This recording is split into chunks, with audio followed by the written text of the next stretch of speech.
Dear friends, dear ladies and gentlemen, good to see you all. Well, actually, I don't see you, but you can see me, which is good enough. What I was going to talk about today is Vladimir Putin, the dictator of the so called Russian Federation, which is neither Federation nor Russian, but that's another topic.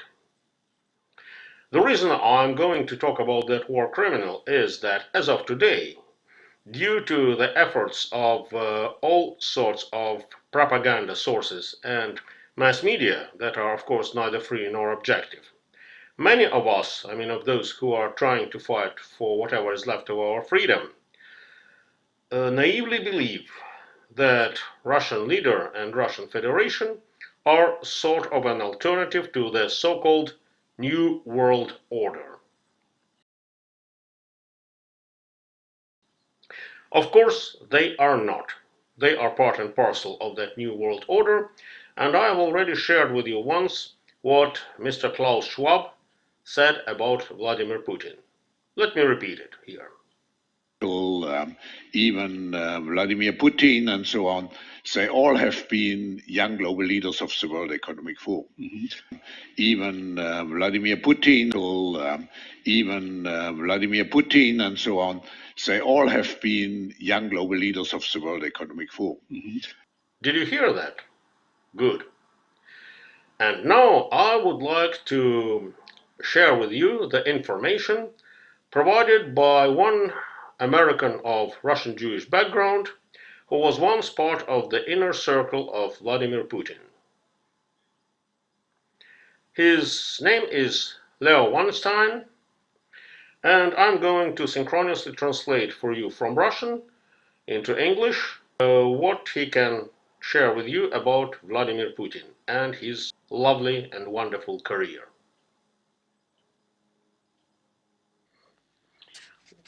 As far as I can remember, it was the year 1991. Anatoly Sobchak, who was at that time the mayor of St. Petersburg, introduced me to his new assistant, whose name was Volodya, Vladimir Putin.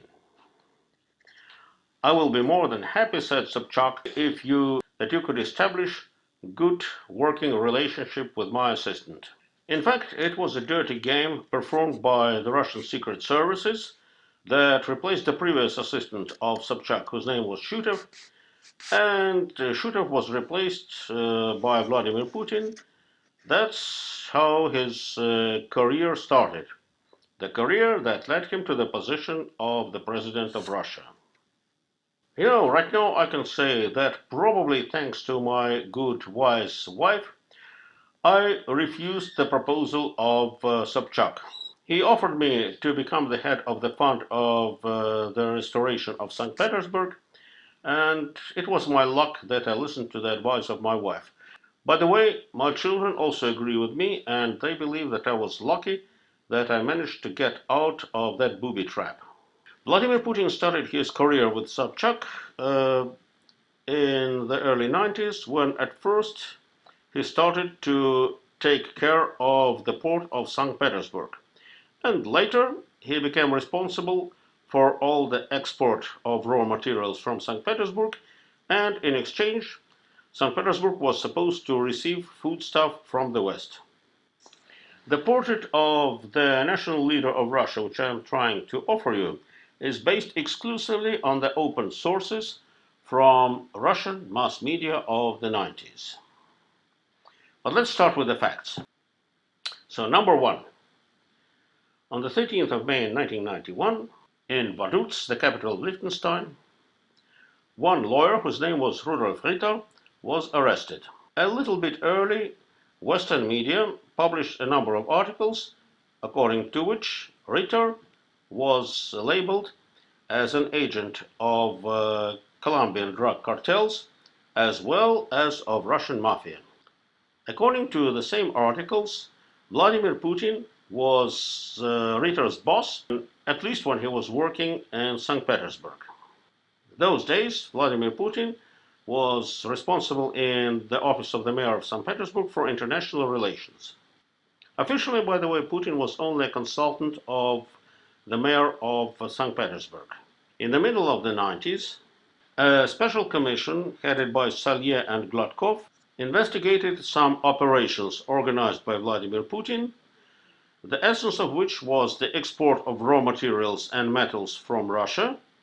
As an exchange, food products were supposed to be delivered to St. Petersburg. Putin actually was issuing licenses for the export of raw materials and metals. However, those products, that foodstuff, never arrived to St. Petersburg. Most likely, the money that was received for raw materials and metal were used in some way, but in any case, no foodstuff came to the starving St. Petersburg. The commission, headed by Salye and Gladkov, recommended Sobchak to fire Vladimir Putin. In fact, Sobchak was supposed to fire him right away.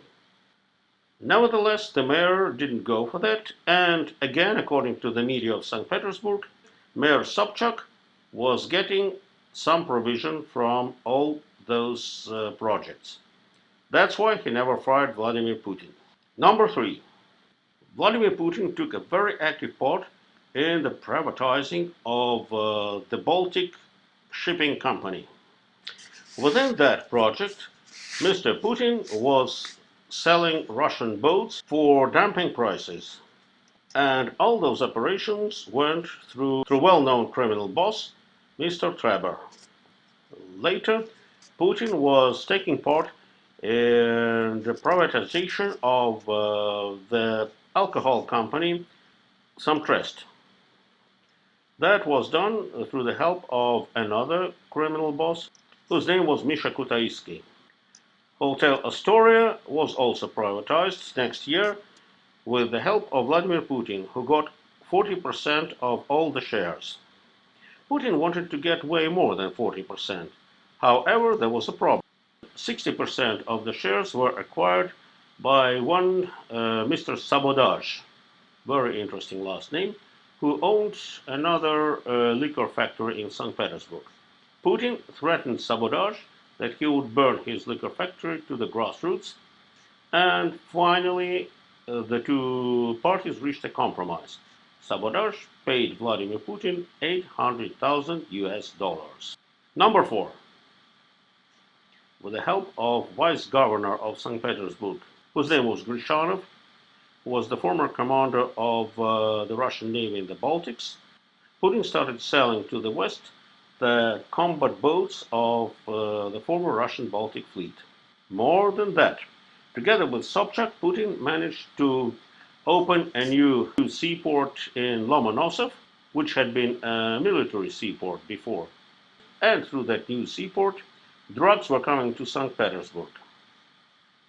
Some of those drugs stayed and were sold in Russia, others were sold further into Western Central Europe. As a result of that, thousands and thousands of teenagers and young men and women in St. Petersburg died as a result of overdose. Newspapers in St. Petersburg were blaming Putin for those deaths. Number 5. In the spring of 1998, the election campaign of Mayor Sobchak resulted in the transfer of 30 million US dollars from St. Petersburg to Switzerland.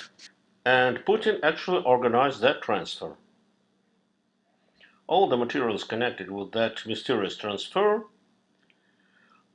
are, or were, to be more specific, in the possession of an investigator whose name is Desatnikov.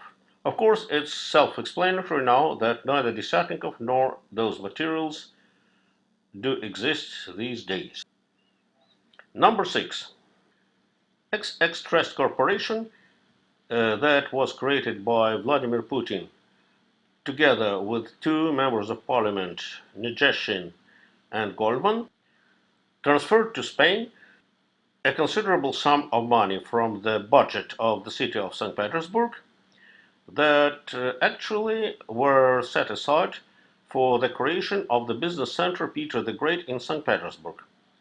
For some reasons, though, there was a hotel purchased in Spain using those funds that actually belonged to St. Petersburg. A smaller part of those funds was used to buy a villa which is now owned by Putin.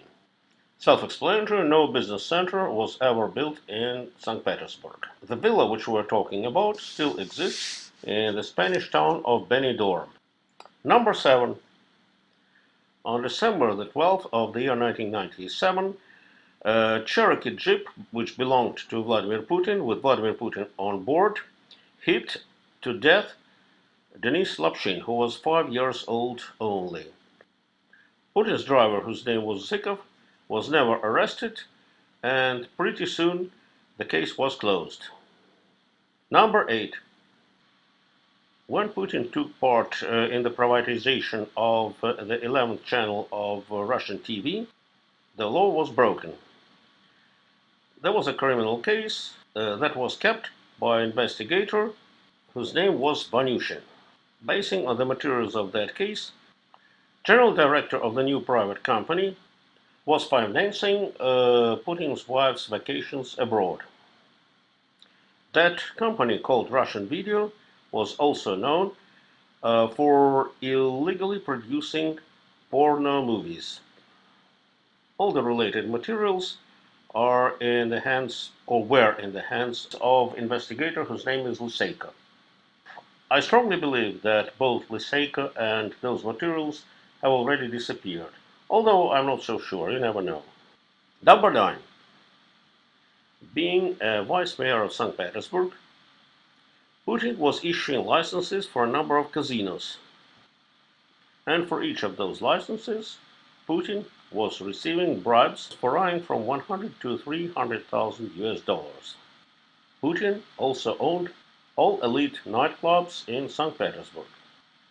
Investigator Vanushin also possessed certain materials according to which the principal of the Central Elite Cemetery of St. Petersburg was paying Vladimir Putin 30,000 US dollars monthly. I can only wonder what kind of business that cemetery could be in.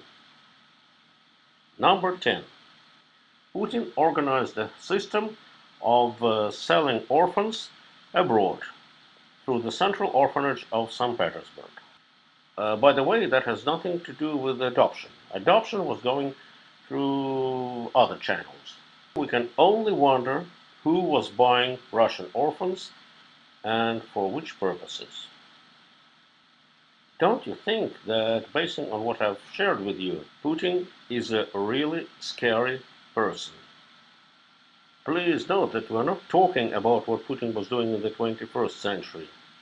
The explosion of residential buildings in Moscow in order to find excuse for the wars against Chechnya, mass murders in Chechnya, takeover of the Crimea, uh, war against Georgia, and many other state crimes.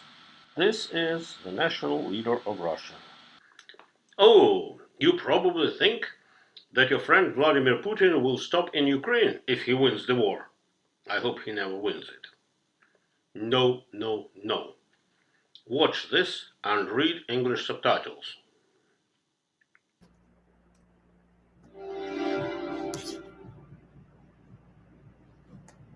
Если вы считаете, что мы остановимся на Украине, подумайте 300 раз. Напомню вам, что Украина – это всего лишь промежуточный этап в обеспечении стратегической безопасности Российской Федерации. У нас кончится терпение, мы просто запустим что-нибудь тяжелое в сторону Вашингтона и Лондона. Польша доиграется. Было 3 раздела Польши. 4-й будет последний. Граница России нигде не заканчивается. Well, I hope you enjoyed this show. Thank you for watching it. God bless you and yours. And bye-bye.